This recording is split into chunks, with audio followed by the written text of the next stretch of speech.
NFL Network host, and you can catch the Rich Eisen Show on DirecTV's Audience Network from noon until 3 Eastern here in Los Angeles. Hi, Rich. DP, first things first, let me do what I think is only right. Wait.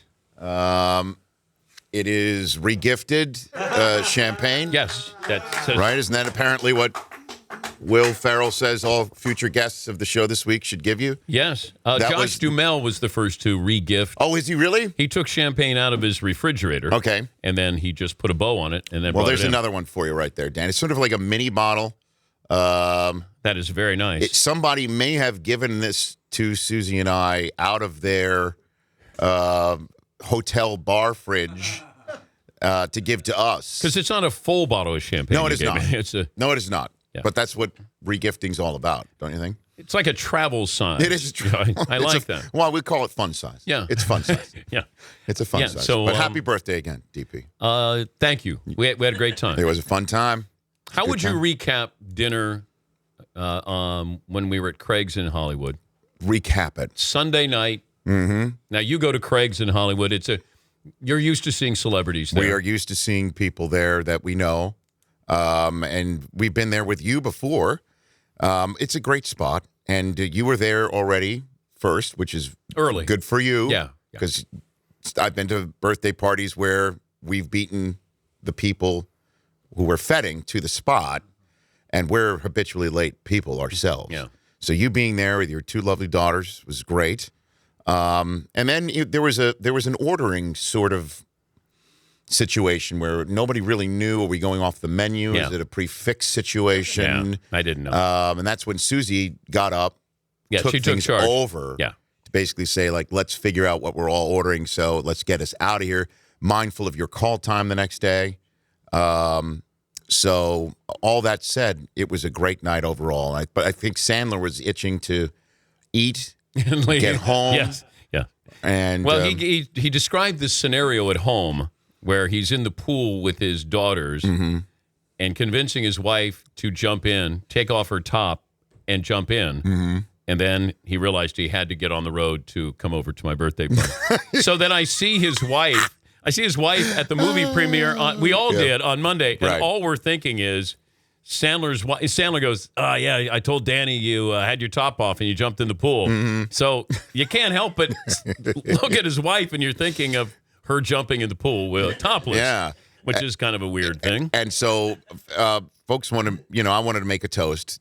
And so I just didn't know when to do it because you also got up and was taking photographs with everybody together. Should I have given a toast at my own party? Of course not. Oh, okay. Because I worried. Because my daughter said, no. Should you have said something after Rich Eisen? No. What, for all of us being there or something like that? Yes. You could have, but you can't. But you couldn't be the first. Wait, okay? I should have? No. Oh. No. Oh. No, Dan. Don't take the tone of my voice as anything passive aggressive or anything. Damn. No. Let me take this moment right now to thank everybody who made that Sunday night dinner so special. Yeah. It was warm and it was friendly and it was fun. It was festive. Yeah. It was family. That's better in real time. But look, I got up and didn't know when to do it. So Sandler basically says, all right, Richie's going to make a toast now. And so I took that as my cue to get up and do it. Did the toast. And then I forget, someone at the table goes, all right, now you, Adam, you do one. Oh, I know. And with John Fogerty sitting across from me at the line of the night, he goes, well, I was born on the bayou. And that was it. And that was it. He just said those words. We're like, yay! Yeah. We took another drink. Well, then we sang Happy Birthday, and you want John Fogerty's voice to stand out. True. So I got Fritzy over there singing at the top of his lungs, drowning out John Fogerty. Yeah. And I went, Fritzy, stop. I just want John to sing. Yeah. Yeah. Yeah, I know. Sometimes you should have made him raise his hand there, too, in order to sing. I know. That you should have those. Are those rules in place off the air, too, where they have to raise their hands? It feels like that. I don't know if they'd go home and they wait, like they raise their hand for their wives to call on him. His wife goes, yes, Fritzy. Yes. Yes, Fritzy. Yes, McLovin. What's the poll results there? It's a quiet time for the NFL. It is that time of year, but Philadelphia is always in existence, so that's good. And that is not quiet what's going on there. But I'm always of the mindset that what happens in May rarely, unless it's an injury, like Sammy Watkins, what's going on with him is something of note that might actually affect wins, losses in September for them.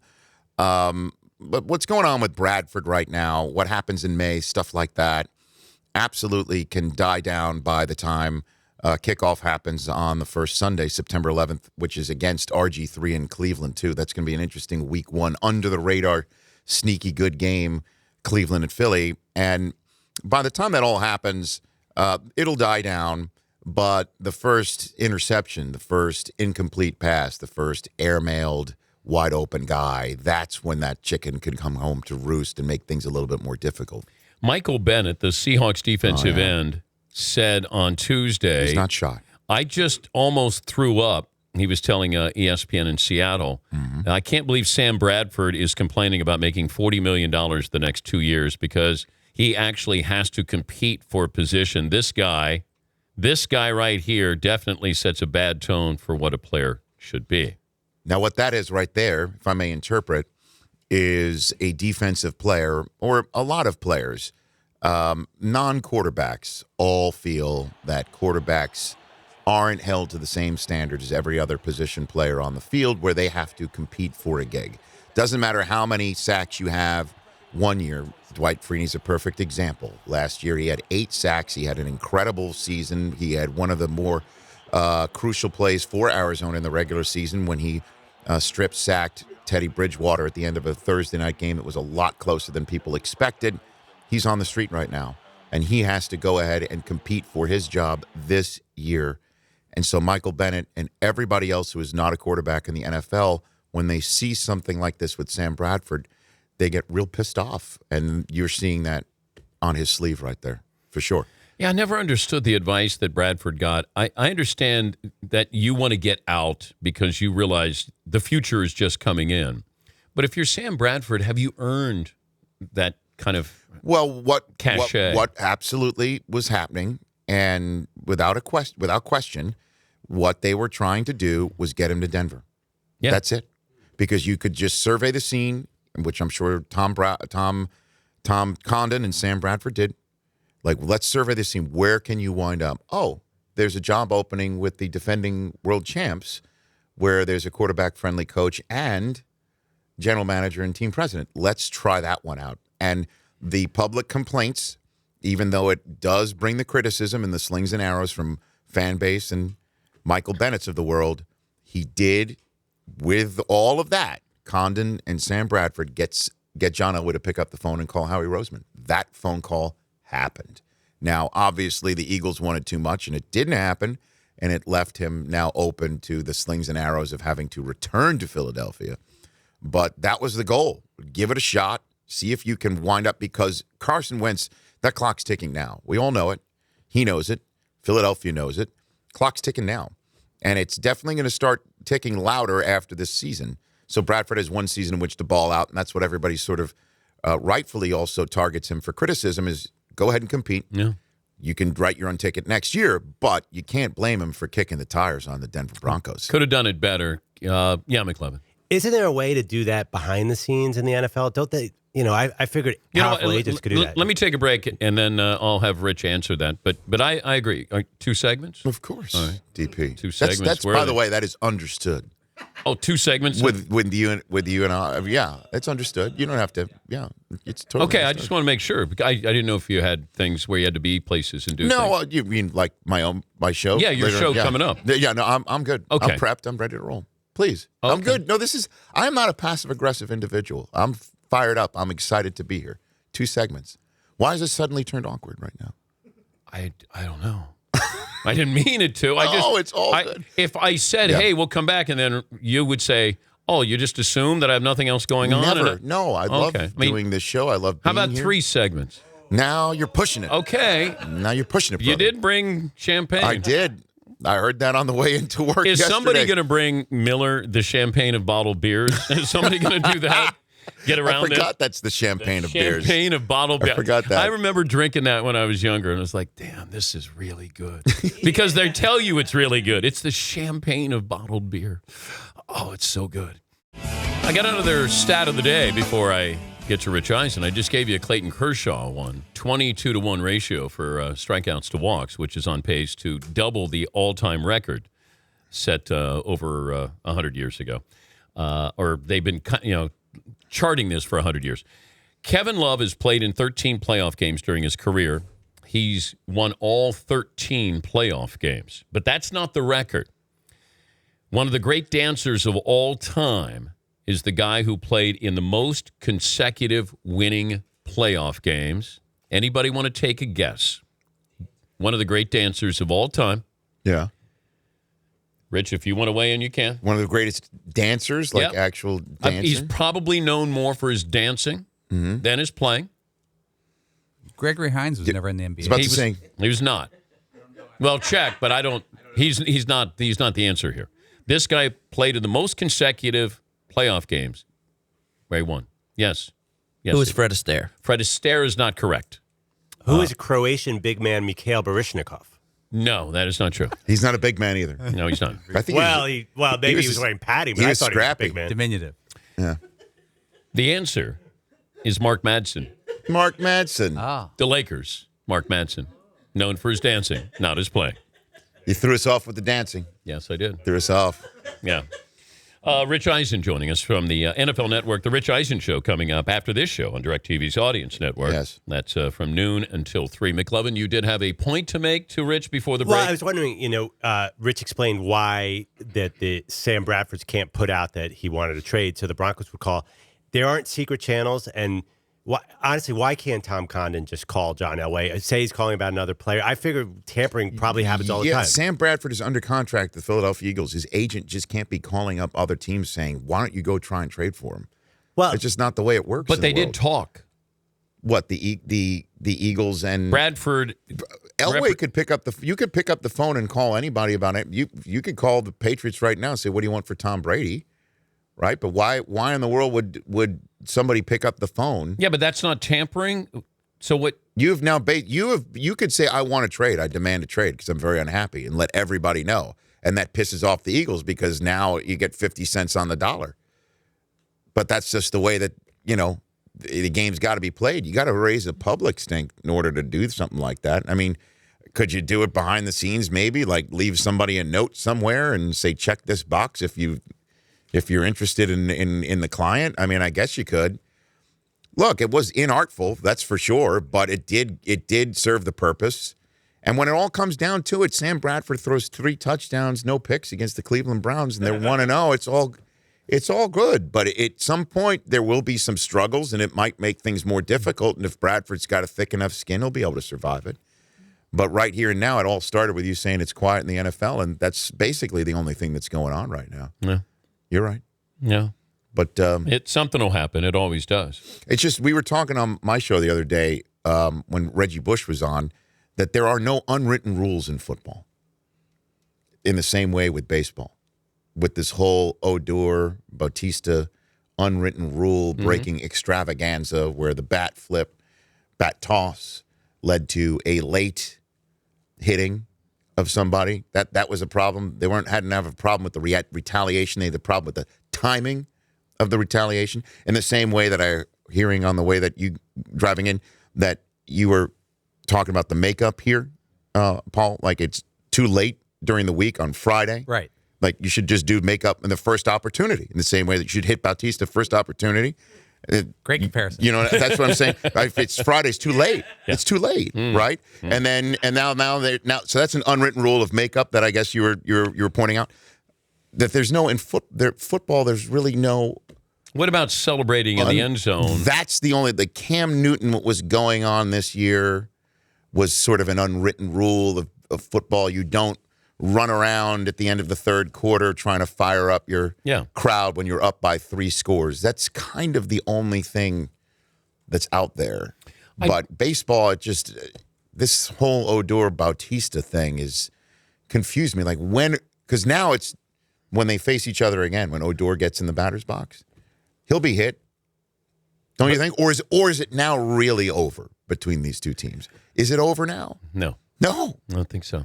Right? Because Bautista, when he got hit, that's when it should have been over. Yes. But no. Because they hit him too late. Yeah, but I don't blame them for having him think about it the entire weekend. Why not? Yes, I want you to think, deal? is this the time I get hit? No, is the next time I get hit? I have no problem with that. But they did. They thought it was weak sauce that they waited till the last at-bat of the last game. They pick and choose what they think is unprofessional or unwritten. I don't get it, right? I mean, and then he gets so upset he slides into second base late. That's an unwritten rule. That's now a written rule that's broken. Yes. Used to be the unwritten rule. Yes. Now that rule is actually written. Yes. And Odor got so upset that I guess it's a written rule, too. You're not supposed to physically hit your opponent. Okay, but should it be like the end result? If Bautista breaks his jaw, does Odor get more games? How many times in hockey have we seen the punishment be worse because that guy's now out for the season? Yeah. But, yes, but should it be? No, but it always is that way, though, isn't it? In hockey, don't they always send somebody off the ice for far longer because they broke the jaw? Remember that when Chris Draper got his jaw broken? Oh yeah, and then he by had to, Claude Lemieux. And then he can't, I think he said, "I can't believe I shook his freaking hand." Remember that through the wire? His jaw was wired shut. All right, we'll continue a third segment for Rich. Yes, yes, that's been unauthorized. Yeah. Paulie has an etiquette question. Yes, I was watching the Rich Eisen show the other day, and you and your guys were talking about airplanes and shoes off. Yes. And you went into it pretty deep. Yeah. And you're bothered by shoes off. I'm bothered when I get on a plane and somebody who's sitting next to me just takes their shoes off. Yes, I'm invading bothered by your that. personal space. No, what it is it makes it. You may have the best personal hygiene. I don't know you. You have just come onto this tube, to use the Dice Clay phrase, this tin can in the sky that we're all going to share for the next few hours. I don't know what your foot situation is, what your sock situation, what your shoe situation is. With that backdrop, Dan, would you put your feet up on the table? Are you really? You host with no shoes? I just did today. I don't know why. I just did. I just felt relaxed. Are you serious? Yeah. Like, why? What do you mean you... By the way, what if there's an emergency situation? Are there loafers? What happens? What happens if you have to bug out of here? I got my shoes under here. You know, you might be on a fault line right now. This is not Connecticut, sir. This stuff, you may have to duck and run at some point in time. Take off your shoes. Relax. No, I'm not. Just relax. I mean, my socks are fine, but it's just relaxing. This is home. It's. No, look, but I know you, and I know that you're a Kempt man. You know, I know that, but so somebody just comes on the plane. No, I don't need to be put in that situation of wondering what your sock situation is. I think one of the Dennett's, when they were flying out, somebody had their man. The guy didn't have socks on. Yeah, the dude, he came in with flip-flops on, sat right next to me. He was the middle seat. I was the window, so I was stuck in there. It's unacceptable. He went barefoot, foot up, and almost some type of yoga pose on his chair. No, there's more unwritten rules broken there than in the Rangers-Blue Jays game. Come on, dude. I sort of gave him a little slack because he was stuck in the middle, but it was like, buddy, put some socks on. I don't mind socks. But barefoot's gross. I still just don't know. You know, when you take off the worst thing too is when the socks minus shoes go up on the bulkhead, like letting the entire plane know what a pig you are.